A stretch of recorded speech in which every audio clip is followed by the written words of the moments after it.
나니아 연대기 책의 저자로 잘 알려져 있는 영국의 소설가이자 기독교인 C.S. 루이스가 적은 고통의 문제라는 책이 있습니다. 이 책 제2장에 보면 하나님이 선하시다면 자신이 만든 피조물에게 완벽한 행복을 주고 싶어 할 것이며 하나님이 전능하다면 그 소원대로 할 수 있을 것이다. 그런데 지금 피조물들은 행복하지 않다. 그러므로 하나님은 선하지 않은 존재이거나 능력이 없는 존재 또는 선하지도 않고 능력도 없는 존재일 것이다 라고 주장하는 사람들이 말이 있음을 인용하면서 이야기합니다. 얼핏 생각하면 이 C.S. 루이스가 인용한 이 사람들의 말이 정말 맞아 보입니다. 이 세상에 살아가는 많은 사람들 가운데 대부분 고통의 문제, 아픔의 문제, 이런 곤란함과 환난을 겪지 않고 살아가는 사람들이 없기 때문입니다.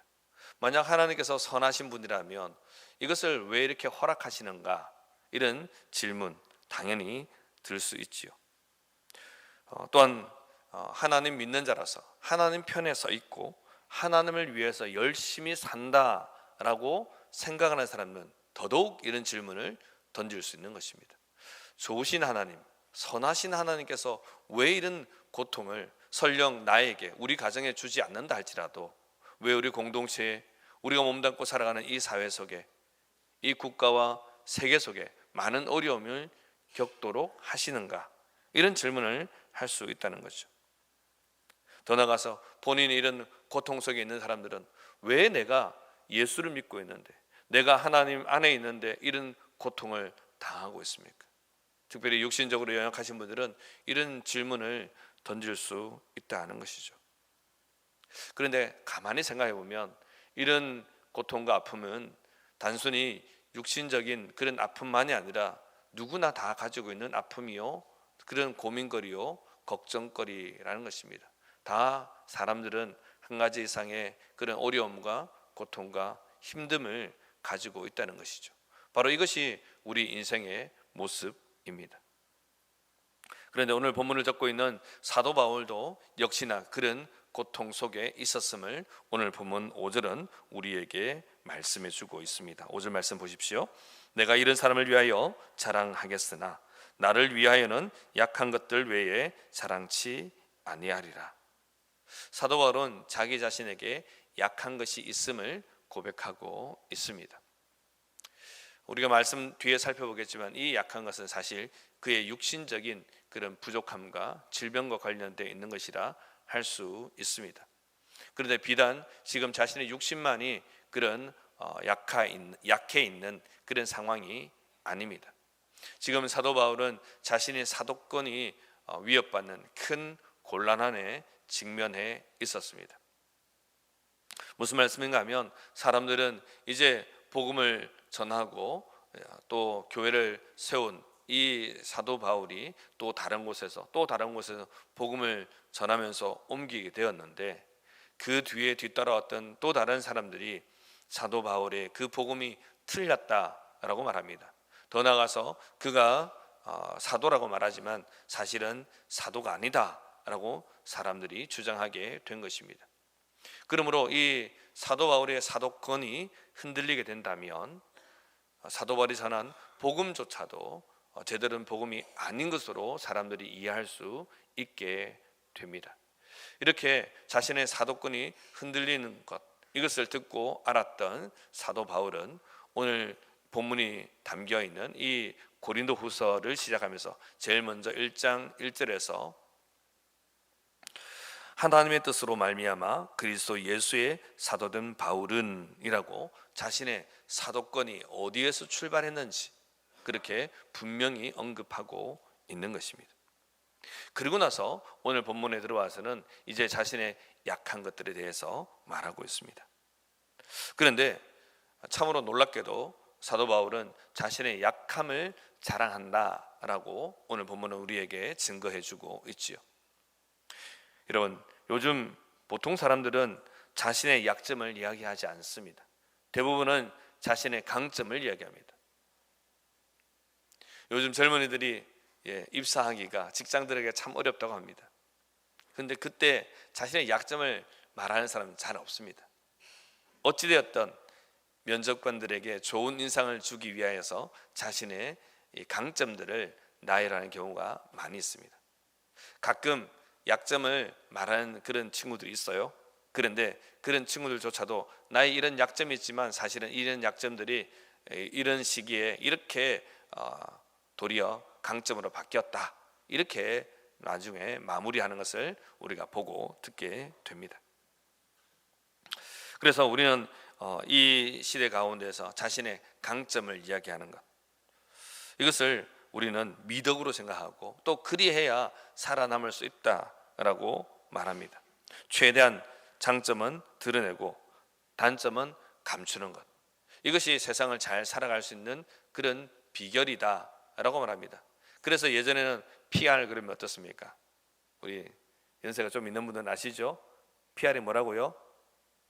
원래 PR은 Public Relation입니다. 그래서 이 단어를 우리는 한국어로 번역하면 홍보라고 번역하는데 우리는요 이것을 이렇게 이야기하지 않습니다. PR은 피할 것은 피하고 알릴 것은 알리라, 이렇게 말하죠. 최대한 자신이 가려야 할 것은 잘 가리고 자신이 말할 것만 말해야 된다, 이렇게 말합니다. 그런데 사도 바울은 지금 정반대의 말을 하고 있습니다. 도리어 자신의 약점이 자신의 자랑거리다라고 말합니다. 더 나아가서 이 약점 외에는 나는 다른 것은 말하지 않겠다, 다른 것은 자랑하지 않겠다라고 말합니다. 그런데 이 약점이요 그냥 보통 약점이 아니에요. 이 약점은 7절의 말씀에 보면 가시라고 되어 있는데, 이 가시라는 헬라 원어는 스콜룹스라는 단어인데, 이것은 작은, 우리가 뭐 손톱 밑에 가시 이 정도가 아니고 우리 탱자 열매가 되는 이 탱자나무 가시 이 정도가 아니라 뾰족한 막대기를 뜻할 때 스콜롭스라는 단어를 씁니다. 그러니까 우리 생각보다 훨씬 더 큰 가시가 바로 이 가시라는 단어입니다. 그러니까 찔리면 상당히 아프고 상당히 고통스러운 이 고통을 수방하는 것이 바로 이 가시라는 것입니다. 그렇다면 사도 바울이 가졌던 가시는 무엇일까? 자신의 약점이요 또한 이 가시라고 말했는데, 뒤에서는 이 가시가 사단의 사자다라고까지 말했는데, 그러면 이것은 무엇인가? 신학자는 연구해보면서 말합니다. 이것은 아마도 첫 번째는 제1차 전도 여행 이후에 구부로에서 육지로 다시 올라올 때에, 그때 사도 바울이 아마도 말라리아 열병에 걸렸던 것으로 봅니다. 그래서 이 열병으로 인하여서 이제 이 복음 사역을 감당하기가 어려웠을 것이다 라고 보는 거죠. 두 번째는 간질병이란 그런 의견이 있습니다. 우리 간질병 아시죠? 뇌전증이라고 불리는 이 병에 걸리면 사람이 갑작스럽게 이렇게 툭 쓰러지게 됩니다. 세 번째는 안질설입니다. 그러니까 이것이 사실 제일 많이 신학자들이 동의하는 부분인데, 왜 그러냐면 사도 바울이 처음 예수님을 만났을 때가 다메섹으로 가는 그 길 가운데에서 만나게 됩니다. 다메섹 도상에서 그는 강력하고 초자연적인 빛을 보게 됩니다. 옆에 사람들은 우레가 울었다라고 그렇게 말하지만 그는 분명히 예수님의 음성을 들었던 것이죠. 자, 그런데 이렇게 너무나 밝은 빛을 봄으로 말미암아 그의 눈이 실명되었다는 거죠. 그리고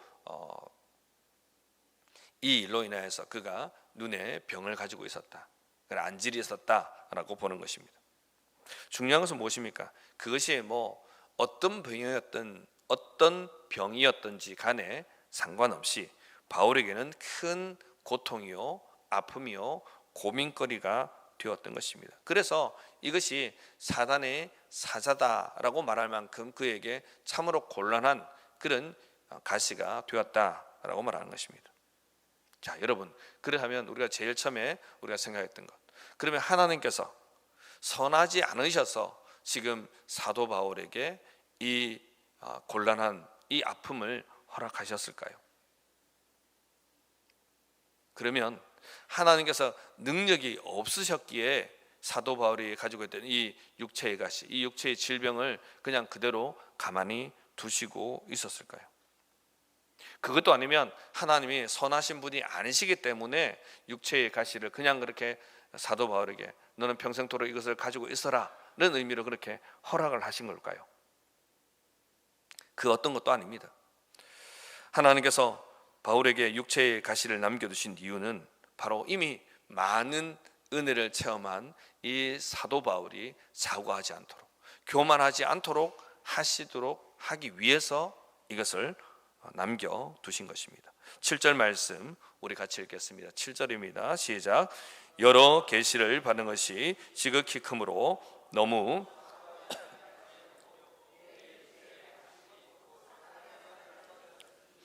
이는 나를 쳐서 너무 자고하지 않게 하려 하심이니라. 아멘.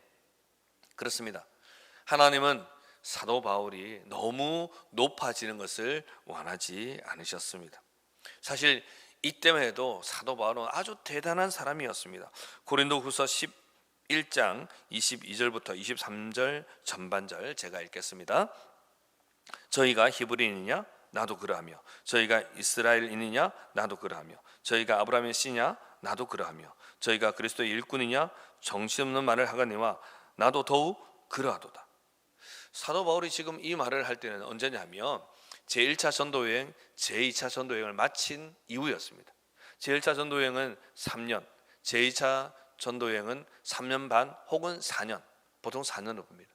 그러니까 7년을 전도여행을 했어요. 여러분 단기선교 가보셨죠? 단기선교 쉽지 않습니다. 여기서 다 준비해서 가도 얼마큼 갑니까? 우리의 삶의 여건상 길어도 2주 이내입니다. 아무리 길어도 2주 이내, 짧으면 한 4박 5일 정도 이렇게 갔다 옵니다. 다 준비합니다. 그리고 좋은 교통수단을 이용합니다. 교회에서 갈 때는요, 전세버스로 움직이든지 아니면 티켓을 미리 공동으로 구매해서 한 블록 지정해서 그죠, 비행기 타러 갑니다. 그리고 아주 복음을 전파하기 힘든 곳은 가지 않아요.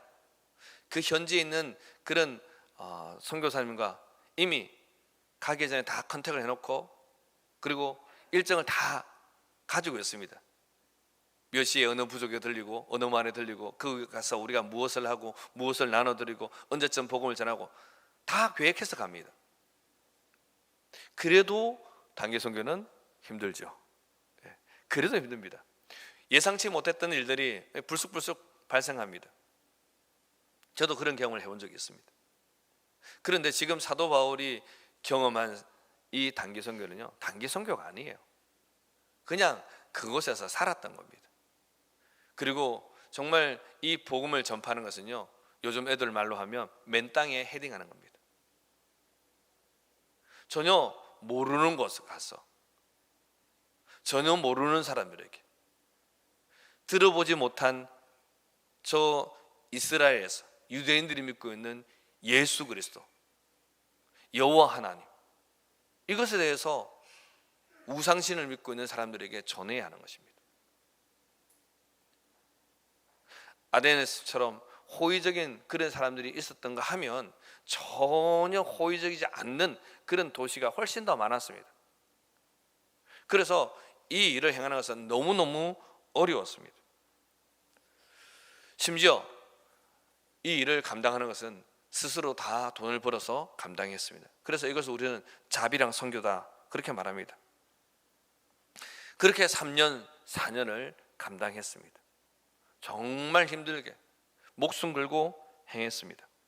그런데 이렇게 수고하고 그래서 복음을 전하고 교회를 세우고 또 사람을 말씀으로 양육하고 그렇게 한 도시를 또 떠나왔는데, 지금 떠나왔던 도시들 가운데 특별히 고린도 교회 성도들이 거짓 교사들의 그 가르침에 유혹되었다는 소식을 듣게 됩니다.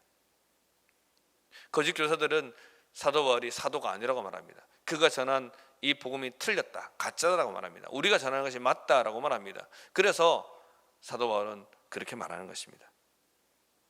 그 사람들 유대인이라고 말하느냐? 나도 유대인이다. 그 사람들 아브라함의 씨라고 말하느냐? 나도 그렇다. 그 사람들 혹시 그리스도의 일꾼이라고 말하느냐? 말도 안 되는 이야기다. 정신없는 말을 하거니와 나는 더욱 그러하다. 이렇게 분명하게 말하고 있죠. 그리고 더 이어지는 고린도후서 11장 23절 후반부부터는 자기가 얼만큼 수고했는가를 이렇게 고백하고 있습니다. 내가 수고를, 우리 여기부터 좀 길지만 한번 같이 읽어보겠습니다. 시작. 내가 수고를 넘치도록 하고 매도 수없이 맞고 여러 번 죽을 뻔하였으니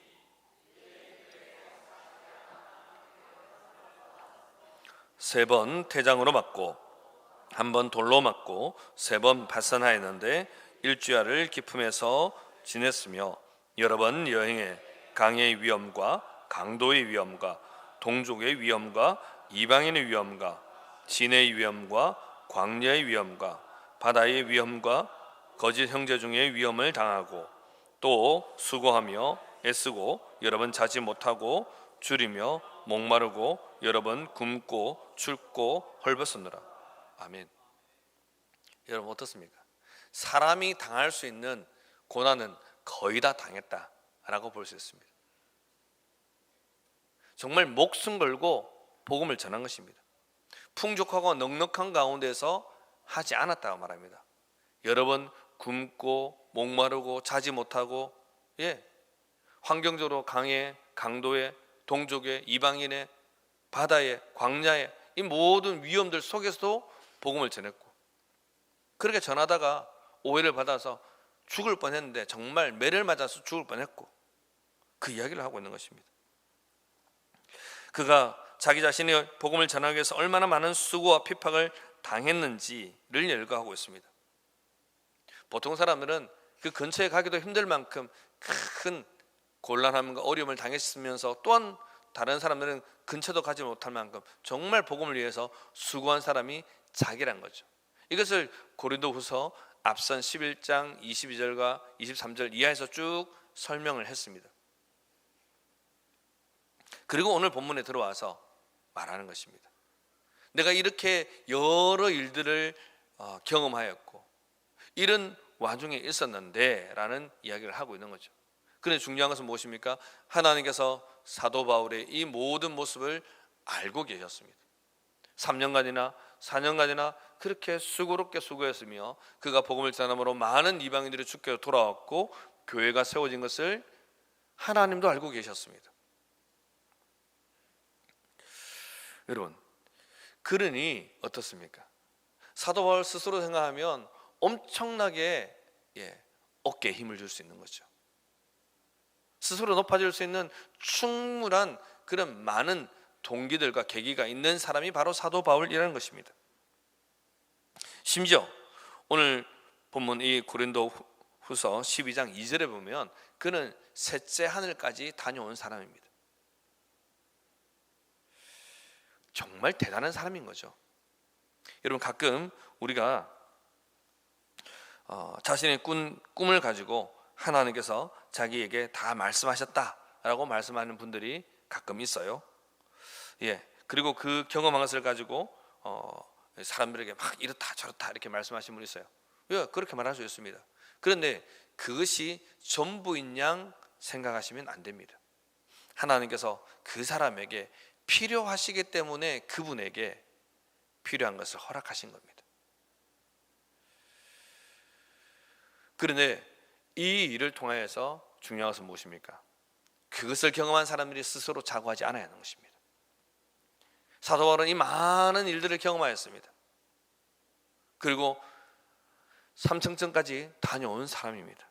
충분히 자고할 수 있는 그런 형편인 것이죠. 하지만 이것은 자신의 노력으로 된 것이 아닙니다. 그 모든 배후에는 하나님이 계셨고 그 모든 일들은 하나님의 이끄심으로 말미암아 된 것입니다. 우리가 앞서 말씀드린 제가 하나 이해, 우리가 어떤 꿈을 꾸었고 하나님께 선명한 꿈을 보여주셨습니까? 여러분, 그것도 그 사람에게 필요해서 주신 것이고 하나님께서 들어 사용하시고 있는 형편 속에서 주신 겁니다. 그러니 우리는 교만해서는 안 됩니다. 내가 그 꿈 꾸고 싶어서 꾼 것 아니잖아요. 하나님께서 보여주신 거란 말이죠. 우리가 방은 달라고 해서 방을 받으셨습니까? 오늘 오후의 말씀이 성령 은사에 대해서 제가 말씀을 전할 것이지만, 여러분, 하나님께서 내가 방언 달라고 해서 방언 주신 게 아니에요. 하나님께서 필요하니까 하나님께서 그걸 허락하신 거예요. 사도 바울은 지금 충분히 자고할 수 있는 그런 형편입니다. 그런데 교만은 하나님이 가장 싫어하시는 죄입니다. 왜냐하면 교만은 자기만 망하지 않기 때문입니다. 교만은 자기와 함께하고 있는 그 사람들을 망치기 때문입니다. 공동체를 무너뜨립니다. 잠언 16장 18절에 이렇게 말합니다. 말씀 나옵니까? 같이 읽어볼까요? 교만은 패망의 선봉이요 거만한 마음은 넘어짐의 앞잡이니라. 패망의 선봉이라고 말합니다. 선봉은 맨 앞에 있는 부대지요. 주력 부대가 뒤따라온다는 말입니다. 교만한 자, 자기만 망하지 않습니다. 그 옆에 함께하는 사람을 함께 망하는 것입니다. 그러니 여러분, 교만하지 않도록 여러분 항상 조심하셔야 됩니다. 제가 조심하십시오라는 말을 자주 드리는데, 이 조심이라는 것이 그냥 여러분 조심하십시오 이것이 아니라고 말씀드렸죠. 스스로 말씀 앞에서 경계해야 하는 것입니다. 내가 교만한가 교만하지 않는가, 여러분 늘 하나님과 기도하면서 연락하셔야 돼요. 머릿속으로만 애들 말로 굴리시면 안 됩니다. 절대로 그런 사람 하나님께서 기뻐하지 않습니다. 하나님은 교만을 왜 그렇게 싫어하십니까? 교만은 하나님께 돌릴 영광을 자기가 가로채기 때문입니다. 다르게 말하면 자기 숭배의 일종입니다. 그래서 하나님은 교만한 자를 싫어하시고 미워하십니다. 이것은 단순히 하나님께서 당신의 기분이 나쁘다라는 측면이 아닙니다. 하나님께서 그 사람을 사랑하시기 때문입니다. 그 사람을 사랑하시기 때문에 그 사람이 망하는 것을 볼 수가 없는 거예요. 그래서 이 교만하려고 하면 교만한 사람의 그 교만을 꺾으시는 겁니다. 내가 하나님 앞에 자꾸 꺾임을 받고 있습니까? 혹시 그러십니까? 여러분, 그러면 말씀 앞에 나를 비춰야 됩니다. 내가 혹시 하나님보다 더 높아지려는 마음이 없었는가? 내가 경험하고 내가 받은 은혜를 가지고 사람들 앞에 군림하려고 하는 그런 마음은 없었는가? 여러분, 말씀 앞에 우리를 비춰야 하는 것입니다. 사도 바울은 지금 육체의 가시로 인하여서 많은 곤란함을 겪고 있었던 것 같습니다. 그래서 8절에 어떻게 합니까? 이 약한 것들을 가지고, 이 곤란함을 가지고 하나님께 기도합니다. 8절 말씀 보십시오. 이것이 내게서 떠나기 위하여 내가 3번 주께 간구하였더니. 그는 분명하게 기도했다라고 말씀하고 있습니다. 자신의 육체의 가시, 이 육체의 연약함이 있는 것을 알게 된 순간 하나님을 향하여서 기도한 것입니다. 여러분, 우리는 여기에서 사도 바울의 좋은 신앙의 모범을 보게 됩니다. 여러분, 우리에게 부족함과 연약함이 있습니까? 그럼 기도하셔야죠. 기도했다. 이 우리가 알고 있는 이 위대한 사도 바울, 그 사람도 자신의 연약함을 두고 기도했다라고 말씀하고 있습니다. 그리고 3번 간구했다라고 말합니다. 왜 3번일까요? 유대민족에도 우리나라처럼 3번의 문화가 있어서 그럴까요? 그렇게 볼 수도 있겠죠. 그런데 이것은 단순히 숫자적으로 3번이라는 의미가 아닙니다. 사실 이것은요, 예수님의 기도하는 모습에서 우리는 엿볼 수 있습니다.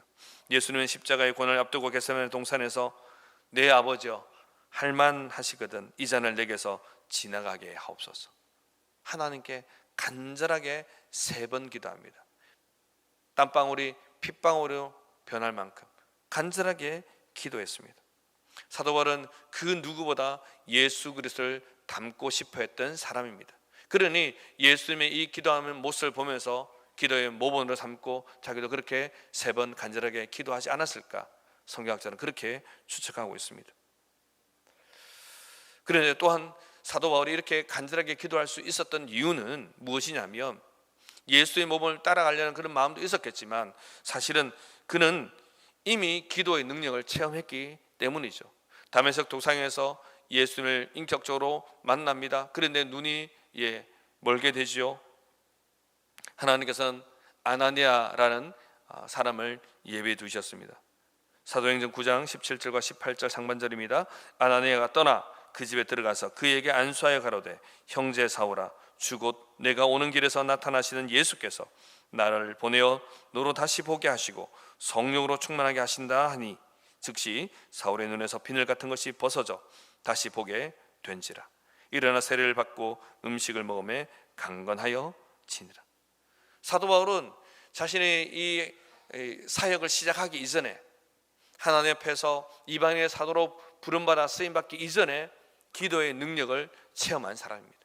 자신의 눈이 보이지 않게 되었을 때 아나니아를 통해서, 사실은 하나님이죠, 하나님께서 주시는 그 은혜로 말미암아 자신의 눈이 낮게 되는 놀라운 경험을 하게 됩니다. 또한 더불어서 자신도 기도함으로써 많은 병자들을 고칩니다. 심지어 죽었던 자도 살립니다. 드로아에서 밤새도록 강론할 때에 창가에 걸터 앉았던 이 유두그란 청년이 떨어져 죽게 되었을 때 그를 기도함으로 살립니다. 그는 이미 기도의 능력을 체험한 사람입니다. 하나님 앞에서 간절하게 기도할 때 하나님께서 허락해 주신다. 이 놀라운 기도의 능력을 체험한 사람인 거죠. 그래서 이 육체의 가시를 가지고 하나님께 기도하고 있는 것입니다. 다시 한번 하나님, 내게 은혜를 주십시오. 내게 있는 이 육체의 가시가 떠나길 원합니다. 그런 마음을 담아서 간절하게 기도합니다. 그렇게 3번 간절하게 간구했는데 하나님의 대답은 무엇입니까? 9절 말씀 같이 읽어볼까요? 9절 시작. 내게 이르시기를 내 은혜가 내게 족하도다. 이는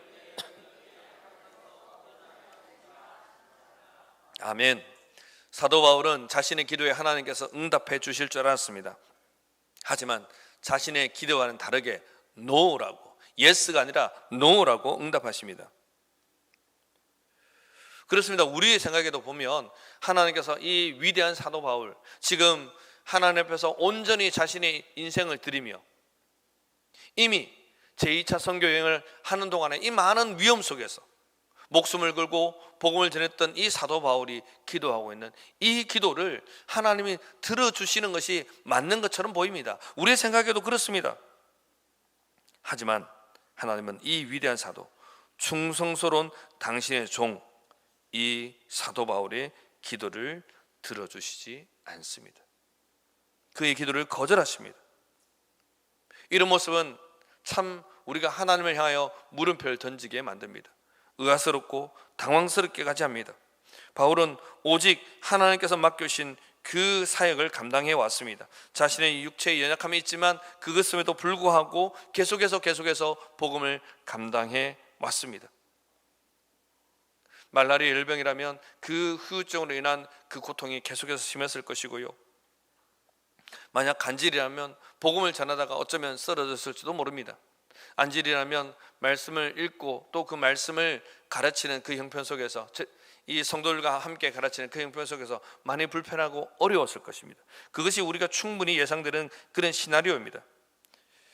그런데 그 어떤 것이라도 이것이 결코 복음을 전하고 있는 사도로서 정말 보기에 좋은 모습은 아니라는 거죠. 제가 지난 겨울 이후로 감기에 걸렸다 감기를 나았습니다. 그런데 기침이 나지 않아요. 소식을 듣고 어떤 분들이 무슨 차 보내주시고 무슨 차 보내주시고 무슨 차를 보내주십니다. 멀리서 보내주시고. 근데 가만히 생각해 보면 참 감사하죠. 이 모습을 보았던 저의 아내가 저는 사도 바울에 비견되고 싶은 마음은 전혀 없습니다.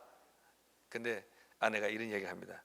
여보, 당신 강단에서 계속 기침하는 거 보기 좋지 않아요.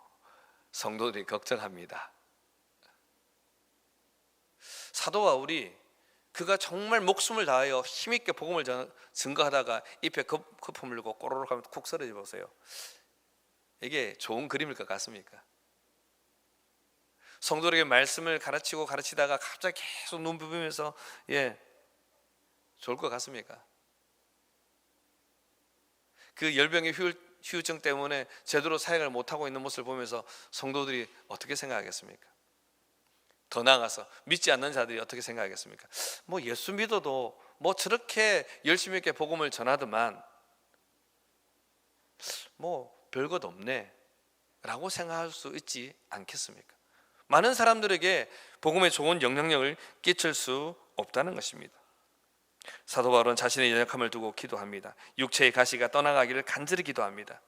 하나님의 대답은 그래, 내가 고쳐줄게 그것이 아니었습니다. 하나님의 대답은 노였습니다. 분명하게 거절하고 있습니다. 그리고 이렇게 말씀하십니다. 너가 이미 받은 은혜가 충분하다. 연이어 말씀하십니다. 그것은 내 능력이 약한 데서 온전하여 짐이라. 사도 바울은 하나님의 음성을 듣자마자 자신의 생각이 잘못되었음을 깨닫습니다. 내 몸이 건강해져서 그래서 하나님의 사역을 잘 감당하는 것이 하나님께 영광 돌리는 일인 줄 알았는데 하나님께서는 그렇게 생각지 않는 것입니다. 도리어 이렇게 하면 너가 스스로 높아질 수도 있고 또 이렇게 그대로 있는 것이 도리어 나의 능력을 드러내는 방편이다. 하나님께서 그렇게 알려주십니다. 그러자 사도 바울이 그렇게 고백합니다. 10절입니다. 그러므로 내가 그리스도를 위하여 약한 것들과 능력과 궁핍과 피폐함과 곤란을 기뻐하노니 이는 내가 약할 그때에 곧 감이니라. 여러분, 하나님은 스스로 뛰어나다는 사람 사용하지 않습니다. 하나님 스스로 강하다고 생각하는 사람 사용하지 않습니다. 하나님은 스스로 능력 있다라고 하는 사람 사용하지 않습니다. 어떤 상황 속에서도 하나님을 의지하고 하나님을 붙들고 하나님을 앞세우는 사람, 그런 사람들을 사용하신다는 것, 여러분 반드시 믿으시기 바랍니다. 사람들이 눈에 볼 때는요, 그런 사람이 약하고 못난 사람처럼 보일 수 있습니다. 결점이 많고 허물이 많고 실수가 많은 그런 사람일 수 있습니다. 사실 사도 바울은 참으로 위대하고 대단한 사람이었지만 사도 바울이 제2차 전도 여행을 앞두고 했던 행적은 어떠합니까? 참으로 또한 다른 면에서 대단합니다. 사도 바울은 이제 바나바와 함께 제2차 전도 여행을 준비합니다. 그런데 그때 어떤 일이 납니까? 자기 자신을 안디옥 교회로 이끌어주고 교회의 지도자로 설 수 있도록 그렇게 자리를 마련해 준 믿음의 선배요, 또한 많은 사람들에게 존경받고 사랑받고 있는 바나바와 아주 크게 싸웁니다. 대판 싸웁니다. 이유는 무엇입니까? 마가라는 이 사람을 선교팀에 합류시킬까 말 것인가. 그래서 이 두 사람은 제2차 선교여행을 함께하지 못합니다. 그들은 크게 싸우고 갈라집니다. 사도 바울은 그런 약점이 있는 사람이었습니다. 그런 허물이 있었습니다. 그런데 하나님은 그런 사도 바울을 사용하시고 있습니다. 약할 그때에 내 능력이 온전해지기 때문에 하나님은 그렇게 사도 바울을 사용하시고 있는 것입니다. 약한 그 가운데에서 하나님의 역사가 더 강해진다는 것입니다. 이 말씀을 해주시자 사도 바울은 정말 불현듯 말씀을 제대로 깨닫게 되는 것입니다. 그래서 약한 것들만이 아니라 이제 주를 위해서 능력받고 궁핍하고 핍박받고 곤란한 것까지도 나는 기뻐할 수 있다라고 말하고 있는 것입니다. 여러분, 우리의 삶도 마찬가지입니다. 우리가 예수를 믿고 예수를 나의 구주로 고백하고 교회를 다니고 신앙생활을 합니다. 하지만 사도 바울이 말했던 것처럼 우리의 삶도 여전히 궁핍하고 핍박받고 곤란한 일을 만날 수 있습니다. 제가 어떤 집사님 만나니까 그 집사님 말해요. 목사님, 저 좀 여유 있게 살아봤으면 좋겠어요 라고 말합니다. 여러분 아시죠? 여유라는 게 사람마다 다 다른 거. 일산에 사는 분들은요, 여유 있게 말하면요, 최소한 30평 이상의 아파트가 한 채 더 있는 겁니다. 그게 여유 있는 삶이에요. 통장에 단위는 말씀드리지 않겠습니다. 통장에, 그런 통장에 2개 이상 있는 것이 일산에 있는 사람이 여유입니다. 오래전 이야기입니다. 이것도. 근데 지금 제가 말씀드린 그 집사님은요, 그 정도가 아니에요. 그냥 통장에 다음 달에 쓸 수 있는 만큼의 그 일상의 생활비 정도, 한 가정이 살 수 있는, 그 가정은 정말 한 달 벌어서 한 달 먹고 사는 그런 가정이었거든요. 그 말씀을 하신 것을 들은 적이 있습니다. 여러분, 우리가 교회를 다녀도 궁핍할 수 있습니다. 참 죄송한 말씀이지만 한평생 궁핍하고 곤란하게 살 수 있습니다. 그래서 내가 예수를 믿는다고 말하는 것을 다른 이웃들에게 말하기가 민망할 때가 있습니다. 예수 믿으면 더 잘 돼야 될 것 같은데, 예수 믿으면 교회가 평안해야 될 것 같은데, 내가 다니고 있는 교회가 평안해야 될 것 같은데, 교회 다니고 있는데 우리 교회가 불편하고 어렵다는 소문이 납니다. 그러면 나도 예수 믿는다는 것을 말하기 어려울 수가 있어요. 가정적으로 어려움일 수 있습니다. 예수 믿고 있는데 가족 중에 누군가가 큰 사고를 당해요. 믿지 않는 가족은 혹은 다른 이웃들은 또 일가 친척은 말합니다. 너 예수 잘 믿는다면서, 집사라면서, 권사라면서, 장로라면서 라고 우리를 향하여 그렇게 말할 수 있다는 거죠. 그럴 때 우리의 믿음이 약해질 수 있습니다. 우리의 믿음도 흔들릴 수 있습니다. 여러분, 하지만 그때가 도리어 하나님의 능력을 경험할 때입니다. 하나님은 우리가 약할 그때에 곧 강함 되시기 때문입니다. 우리의 부족함, 연약함은 우리의 육체의 가시로 다가올 수 있습니다. 하지만 그때 하나님의 능력이, 그때 하나님의 은혜가 임한다는 것입니다. 그러므로 우리는 약한 것이, 곤란함이, 궁핍이, 정말 핍박이, 어려움이, 힘듦이 우리에게 정말 어려운 일이고 힘든 일이 될 수 있습니다. 하지만 그때에도 우리와 함께 하시는, 우리의 고난 중에 함께 하시는 하나님을 기억하시기 바랍니다. 우리가 지금 살아오면서 우리가 가진 핸디캡 때문에, 혹은 우리의 상처 때문에, 남편 때문에, 부인 때문에, 자녀 때문에 눈물 흘리셨습니까? 그런데 그 눈물 흘리는 것 하나님 보고 알고 계십니다. 우리를 연약한 그대로 남겨두지 않습니다. 내가 약할 그때에 하나님은 우리의 강함으로 다가오십니다. 믿음 생활하다가 혹시 마음이 안 좋으십니까? 낙심하셨습니까? 마음이 너무 괴롭습니까?